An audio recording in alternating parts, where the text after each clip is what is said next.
열왕기하 11장 첫 번째 시간입니다.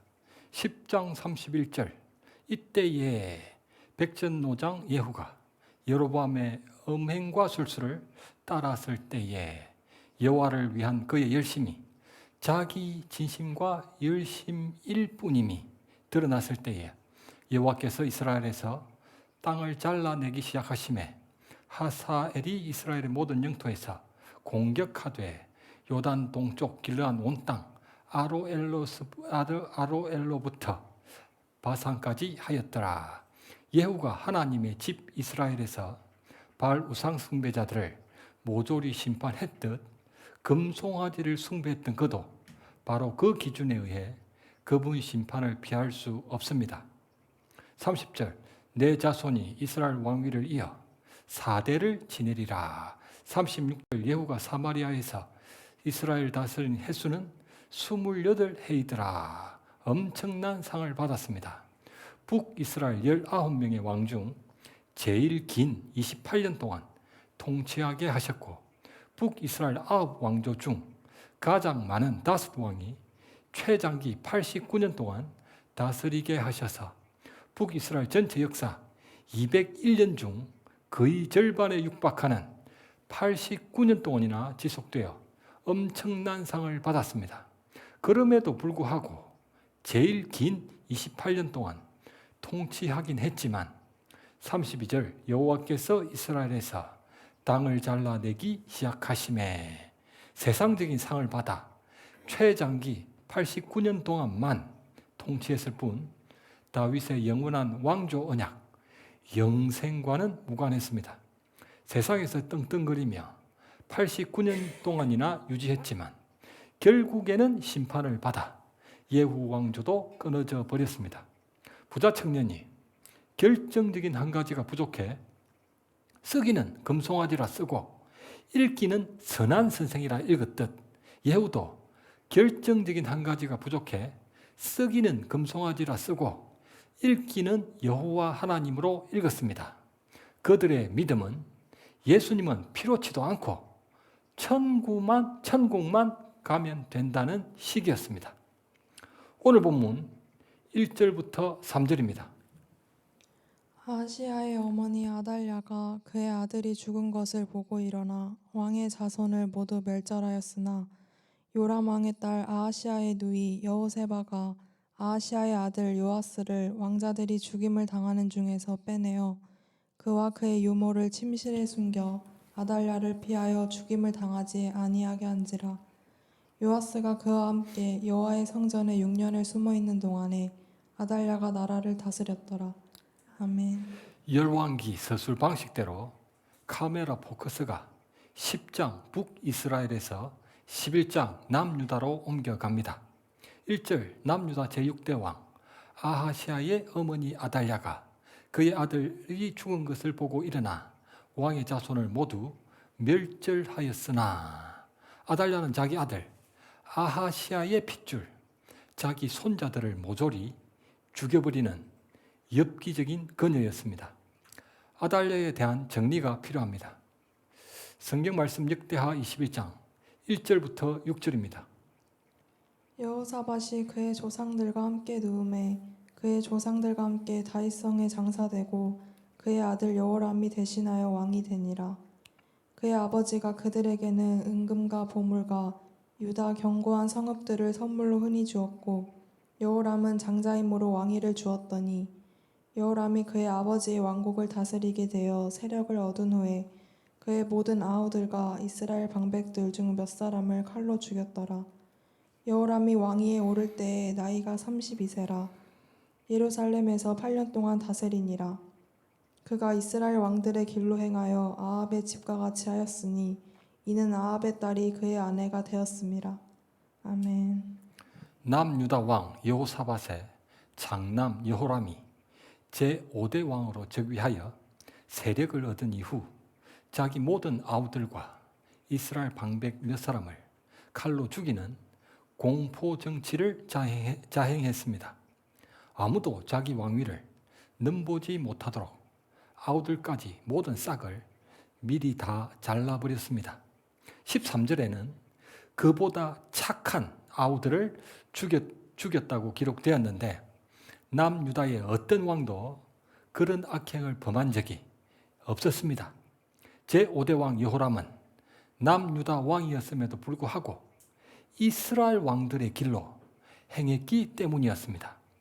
하나님 나라를 상징하는 남유다를 통치하는 왕은 하나님이 세워주시고 그분이 통치하게 하십니다. 그러나 남유다 왕 여호람은 다윗의 길을 따랐던 게 아니라 북이스라엘 왕들의 길로 행하여 자기 왕위를 지키기 위해 남유다 왕국을 아합의 집과 같이 통치해 자기 핏줄이었음에도 불구하고 자신보다 착한 아우들 6명을 잔인하게 모조리 죽였습니다.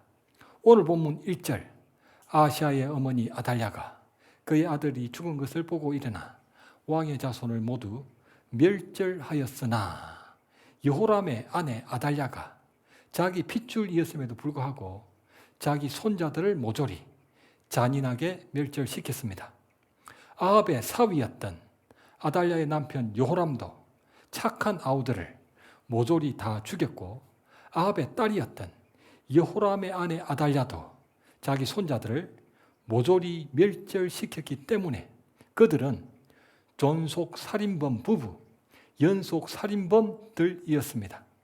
아달랴가 친마바람으로 남편 여호람을 장모 이세벨의 음행과 술수로 미혹해 장인 아합의 길을 따르게 만들었습니다. 아달랴는 남유다 제5대 왕 여호람과는 부부 관계였고 북이스라엘 제9대 왕 여호람과는 남매지간으로 자기 남편과 오빠 이름이 둘 다 동일한 여호람이었습니다. 그처럼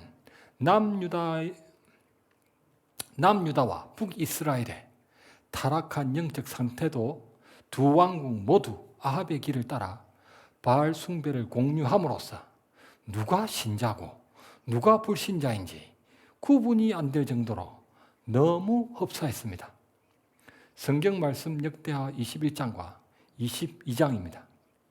이 모든 일 후에 여호와께서 여호람을 치사 능히 고치지 못할 병이 그 창자에 들게 하셨으므로 여러 날 후 2년 만에 그의 창자가 그 병으로 말미암아 빠져나오매 그가 그 심한 병으로 죽으니 백성이 그들의 조상들에게 분향하던 것 같이 그에게 분향하지 아니하였으며 여호람이 32세에 즉위하고 예루살렘에서 8년 동안 다스리다가 아끼는 자 없이 세상을 떠났으며 무리가 그를 다윗성에 장사하였으나 여호람의 묘실에는 두지 아니하였더라.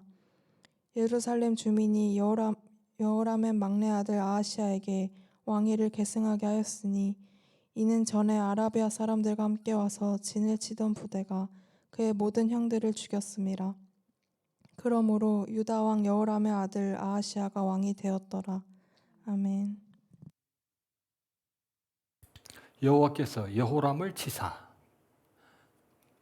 능히 고치지 못할 병이 창자에 들게 하셔서 아끼는 자 하나 없이 40세에 비명 행사를 했고 백성들 중 누구도 그의 죽음을 안타까워하지 않았으며 그를 다윗성에는 장사하였으나 열왕의 묘실에는 두지 않았습니다. 다윗성에 장사는 했지만 열왕의 묘실에는 두지 않아 다윗의 혈통이라는 왕에 걸맞는 예우를 했다는 의미인지 걸맞는 예우를 하지 않았다는 의미인지 여호람의 애매한 신앙처럼 하나님을 믿었다는 건지 믿지 않았다는 건지 애매한 최후를 맞이했습니다. 예루살렘 주민이 여호람의 막내 아들 아하시아에게 왕위를 계승하게 하였으니 전에 아라비아 사람들과 함께 와서 진을 치던 부대가 그의 모든 형들을 죽였음이더라. 그러므로 여호람의 아들 아하시아가 왕이 되었더라.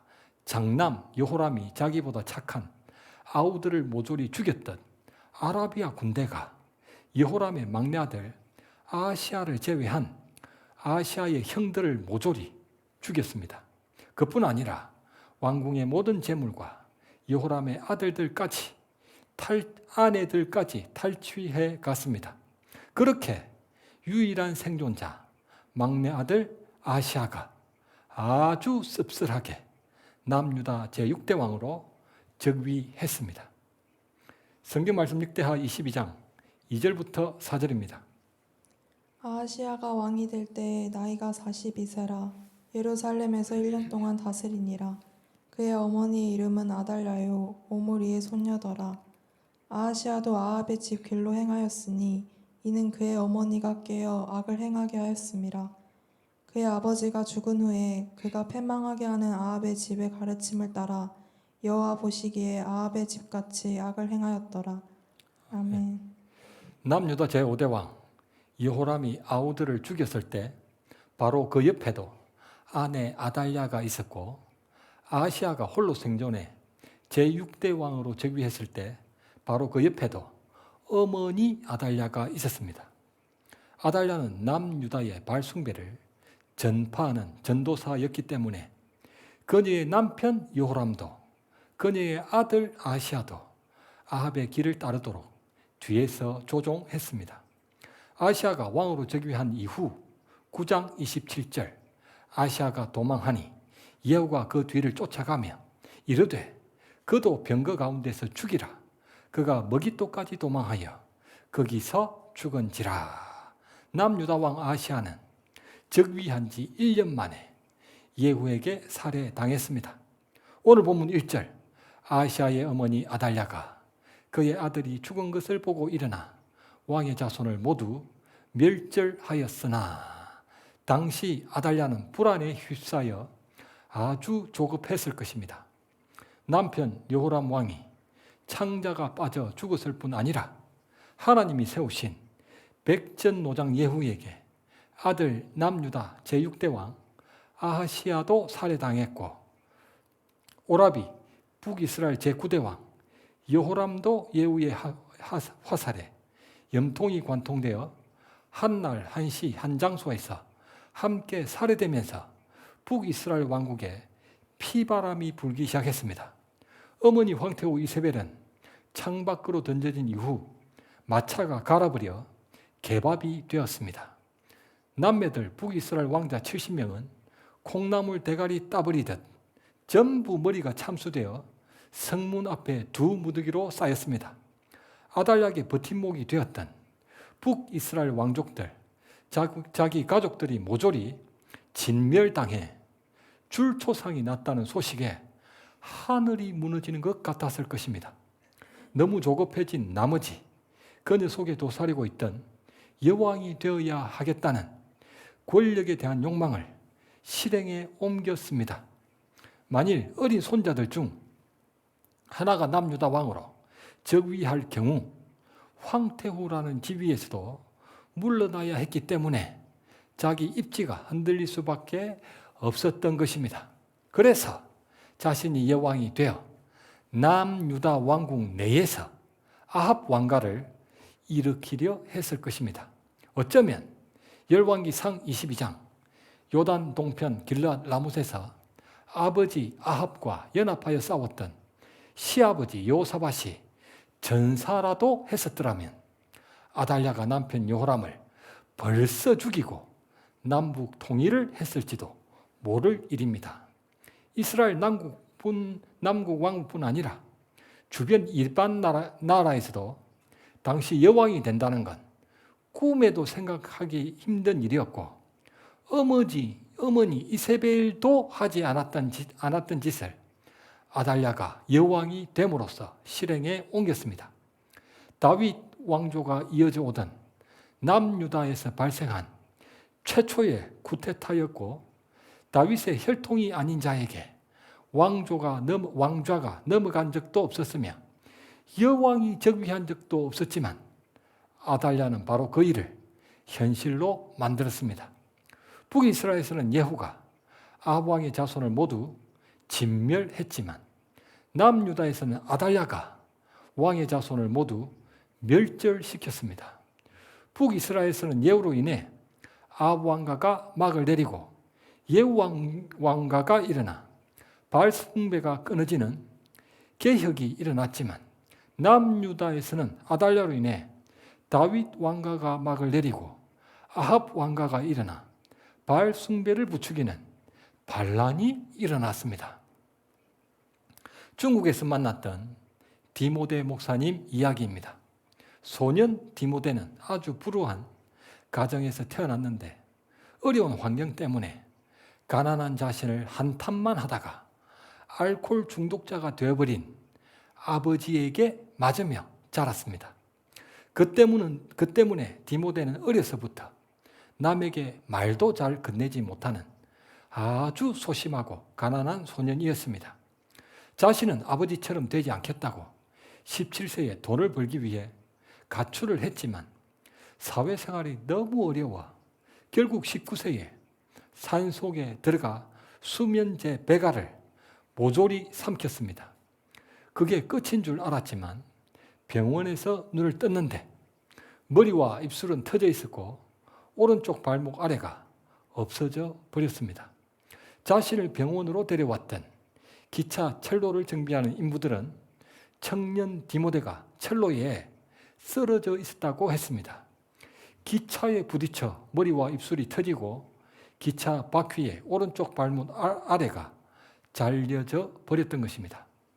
산속에 자살하기 위해 수면제를 먹었던 사람이 기찻길에 쓰러져 있었던 이유는 지금도 아무도 모른다고 합니다. 의족을 끼고 살아야 하는 세상은 자살하기 이전보다 더 힘든 세상이었습니다. 요리 기술을 익혀 취업을 하려고 했지만 의족을 끼었던 것 때문에 아무도 그를 돌아봐주지 않았습니다. 그가 이전에 본 영화에서 교회 목사님이 어려운 사람들을 도와주던 장면이 떠올라 그 지역에서 가장 큰 교회를 찾아갔습니다. 목사님, 저를 도와주십시오. 제게 일자리 하나만 주신다면 열심히 살겠습니다. 라는 편지를 써서 교회에 들어가는 어떤 할머니 편으로 목사님께 전달해 달라고 했지만 시간이 예배 직전 시간이라 목사님이 그 편지를 읽었다 한들 나오실 리 없었습니다. 나는 나라의 도움을 받으며 살아야 돼. 나라의 도움을 받는다는 말은 교도소에 들어가 나라가 주는 콩밥을 먹고 살겠다는 의미였습니다. 칼을 하나 준비해 공원에서 데이트를 하는 여인에게 칼을 들이대고 일부러 강도 행각을 벌여 정말 교도소에 들어갔습니다. 장애인 협회에 편지를 썼습니다. 저는 오른쪽 발목 아래가 없는 장애인이지만 교도소에 들어와 있습니다. 저를 도와주십시오. 그런 편지는 장애인 협회에 한 달에 몇백 통씩 날라드는데 희한하게도 장애인 협회 간부가 그 편지를 읽고 자신에게 2달에 한 번씩 꼬박꼬박 면회를 와서 이런저런 도움을 주었다고 했습니다. 상식적으로는 도저히 이해되지 않는 일이었습니다. 간수가 이러기를 너 교도소 오기 전에 장애인협회에서 무슨 큰 일을 했니? 많은 장애인 수감자를 봤지만 너처럼 협회 간부가 면회를 자주 오는 것은 처음 봤어. 넌 남다른 데가 있어. 그날부터 간수와 다른 수감자들이 청년 디모데를 달리 보고 인정해 주기 시작했습니다. 수감 생활이 아주 편해져 아무 일도 시키지 않아 매일 책만 볼 수 있었습니다. 마침내 그가 받았던 3년형이 2년 6개월로 감형이 되어 드디어 출소날이 다가왔습니다. 그는 창문 너머 하늘을 보며 이런 생각을 했습니다. 나는 사회에서 살아갈 자신이 없어 자살까지 시도했고 다리 발목 아래까지 잘린 채로 이 무서운 교도소에 들어와 지독해도 너무 지독한 험한 인생만 살았는데 대체 어떻게 장애인협회 간부가 자신에게 2달에 한 번씩 면회를 와서 도움을 주고 간수와 수감자들이 자신을 달리 보며 인정해주고 6개월이나 감형을 받았지? 문득 한 생각이 스쳤습니다. 목사님, 저를 도와주십시오. 제게 일자리만 하나 주시면 열심히 살겠습니다. 그 편지에 대한 답은 못 받았지만 그냥 하나님이 도와주셨다는 생각이 들었고 그분을 의지한다면 앞으로도 무엇이든지 할 수 있겠다는 자신감도 생겼습니다. 교도소에 다녀오면 더욱 악해지기가 십상인데 청년 디모데는 교도소에 들어가 완전 새 사람이 되었습니다. 출소한 이후 그 교회를 다시 찾아가 다시 편지를 썼는데 그 편지를 받았던 강의금 전도사님이 신방을 가서 청년 디모데를 만났습니다. 강 전도사님 말에 의하면 당시 디모데의 눈빛은 살기와 광기가 등등한 아주 무서운 청년이었다고 했습니다. 장애인협회의 적극적인 도움으로 일자리를 얻어 열심히 살았는데 모든 일에 자신감이 생겼지만 하나는 아니었습니다. 교도소를 다녀온 전과자인데다가 오른쪽 발목 아래가 없는 장애인이었기 때문에 결혼만큼은 불가능할 것이라 생각했습니다. 그래서 결혼을 하기 위해 열심히 일을 해 부지런히 돈을 모았습니다. 그러나 겨우 만났던 여자친구와 헤어지게 되면서 그는 목사가 되어야겠다고 결심을 했습니다. 왜냐하면 목사와 신부가 같은 것인 줄로만 알고 결혼을 하지 않는 신부로 살아가야겠다고 생각했기 때문에 목사가 되기로 결단했던 것입니다. 신부와 목사가 둘 다 결혼을 안 하는 사람들인 줄 알고 자기는 결혼을 하지 않기 위해 목사가 되기로 결단했던 겁니다. 거룩한 착각이었습니다. 신학교를 다니는 중에 한국에서 오신 반석이라는 조선족 아이를 돌보는 한 여자 선교사님을 알게 되었습니다. 반석이는 가난한 가정에서 태어난 자폐증이 있는 아이였는데 선교사님이 그 아이를 지극정성으로 돌봐주었습니다. 신학생 디모데는 반석이에게서 자기 과거의 모습도 보았습니다. 자폐증인 그 아이가 마치 과거의 자기와도 같았다는 것입니다. 아니, 자기 자식들은 한국에 두고 중국에 와서 어떻게 저렇게 힘든 아이를 돌봐주실 수 있지? 그 선교사님을 통해 하나님의 사랑도 느꼈습니다. 문제는 결혼이었습니다.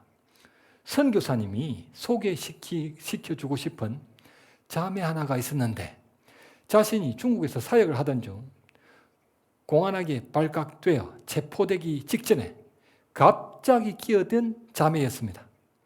그 자매는 선교사님 대신 교도소까지 1년 6개월을 다녀온 대단한 믿음의 소유자였습니다. 선교사님 대신 체포되어 감옥을 1년 6개월이나 대신 갔다 온 자매였습니다. 그러나 당신은 연락이 닿질 않아 선교사님도 애타게 찾고 있는 중이었습니다. 결국 소개를 못 받았죠. 아무튼 신학생 디모데는 어떤 교회에서 간증을 했는데 그 교회 사모님이 소개시켜주고 싶은 자매가 있다며 한 자매를 소개해 주었습니다. 아니, 이럴 수가. 선교사님이 자신에게 너무 소개시켜주고 싶다는, 선교사님 대신 교도소에 갔다는 바로 그 자매를 소개시켜 주었던 것입니다. 전과자 형제와 전과자 자매가 만나 전과자 부부가 되었을까요? 자매의 부모님이 문제였습니다. 어머니는 믿음이 좋으신 분이었지만 전과자며 장애인이었던 지독히도 험한 인생을 살았던 사위를 맞아들이고 싶지는 않았습니다. 아버지도 불같으신 분으로 이전에 그 자매 동생이 사위감을 데리고 왔을 때도 마음에 들지 않는다고 삽자루를 던지며 허락하지 않았던 분이었습니다. 그런데 그 자매의 어머니가 그날 시장에서 돼지 새끼를 고르는데 유독 눈에 쏙 들어오는 새끼가 한 마리가 있어서 그 놈을 사려고 집었는데 그 돼지는 꼬리가 없는 기형이었습니다. 어머니는 그 돼지를 보고는 오른쪽 발목 아래가 없어도 신실하면 되겠지 라는 생각이 들어 마음이 열려버렸습니다. 그러나 불같은 성격의 아버지는 전과자며 장애인이었던 지독히도 험한 인생을 살았던 사위를 받아줄 리 없었습니다. 둘은 기도하고 나아갔지만 자매는 안절부절, 아버지의 성격을 아니까 안절부절을 했습니다. 아버지를 뵙기 위해 자매의 집에 찾아갔는데 의족을 착용한 것이 너무 표가 났기 때문에 단번에 알아봤던 어머니도 걱정이 이만저만이 아니었습니다. 어머니는 단번에 알아봤기 때문에 의족을 찬 걸 알면 남편이 절대로 허락하지 않는다는 것을 알았죠.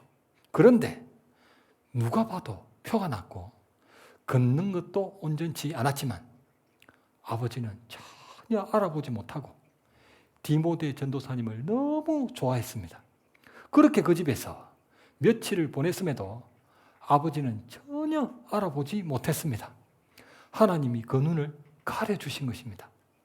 아버지의 생신잔치도 함께 지내며 두 주라는 시간을 함께 보내면서 아버지는 벌써 결혼도 성락해버렸습니다. 떠날 시간이 될 때까지도 아버지는 여전히 몰랐습니다.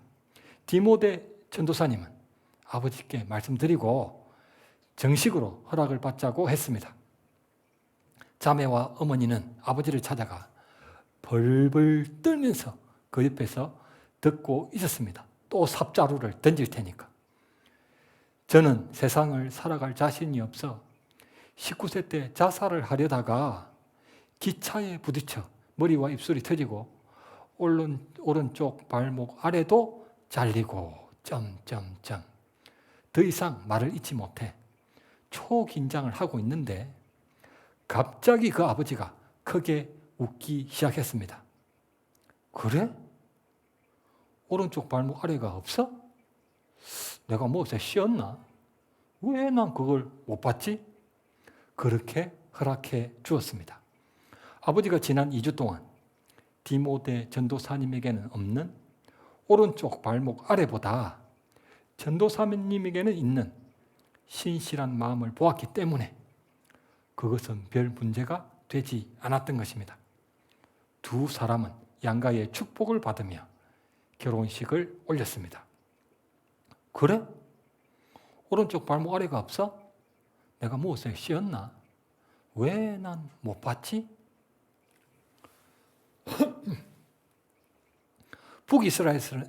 북이스라엘에서는 예후로 인해 아합 왕가가 막을 내리고 예후 왕가가 일어나 바알 숭배가 끊어지는 개혁이 일어났지만 남유다에서는 아달랴로 인해 다윗 왕가가 막을 내리고 아합 왕가가 일어나 바알 숭배를 부추기려는 반란이 일어났습니다.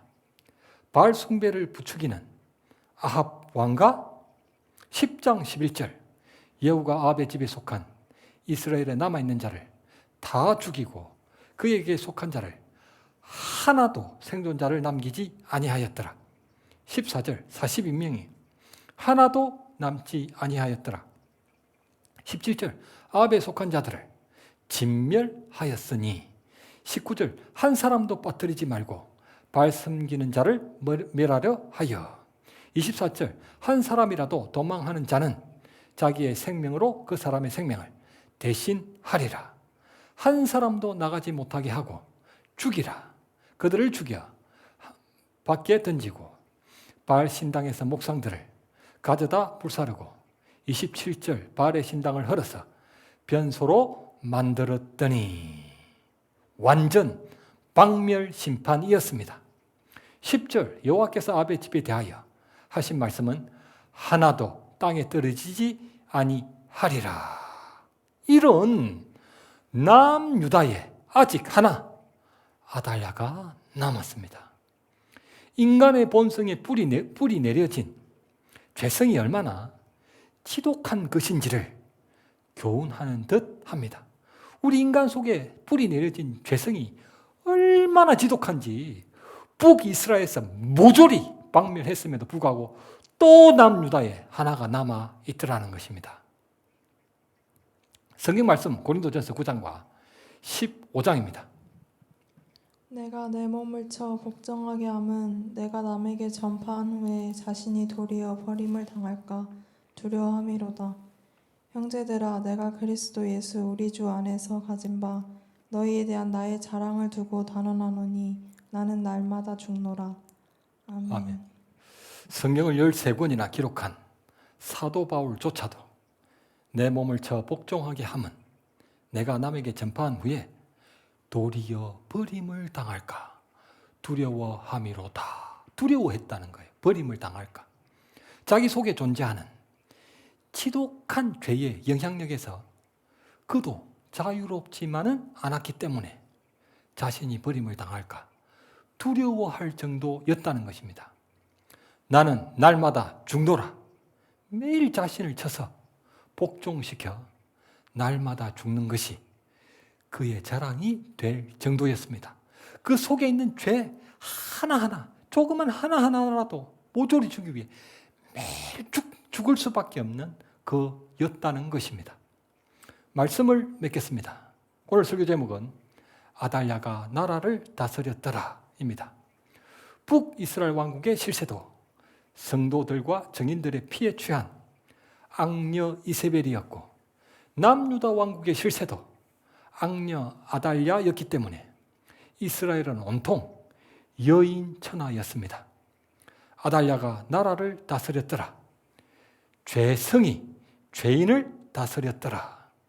사람의 본성에 뿌리 내려진 지독한 죄성에 대하여 항상 깨어 있어야 합니다. 우리 모두는 하나님이 우리의 모든 허물과 죄를 다 가려 주셨음을 감사함으로 주 예수 그리스도 안에서 자신을 쳐서 복종시켜 날마다 죽으시는 언약의 백성들 되시길 우리 주님의 이름으로 간절히 축원합니다.